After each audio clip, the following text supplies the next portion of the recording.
To the people of India and to Indian Americans all across the United States, I want to wish you a happy Indian Independence Day. On August 15th, 1947, men and women all over India rejoiced in the declaration of the independence of the country of India. Today, on August 15th, 2020, I stand before you as the first candidate for Vice President of the United States of South Asian descent. When my mother, Shyamala, stepped off the plane in California at 19 years old, she didn't have much in the way of belongings. But she carried with her lessons from back home, including ones she'd learned from her parents, my grandmother, Rajam, and her father, my grandfather, PV Gopalan.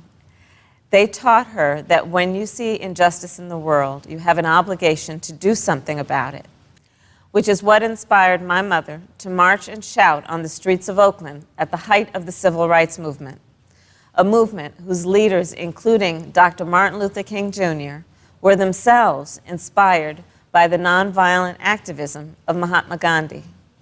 And it was during those protests that my mother met my father. And the rest, as they say, is history. Growing up, my mother would take my sister, Maya, and me back to what was then called Madras, because she wanted us to understand where she had come from and where we had ancestry. And of course, she always wanted to instill in us a love of good idli. In Madras, I would go on long walks with my grandfather, who at that point was retired. And we'd take morning walks where I'd hold his hand and he would tell me about the heroes who were responsible for the birth of the world's biggest democracy.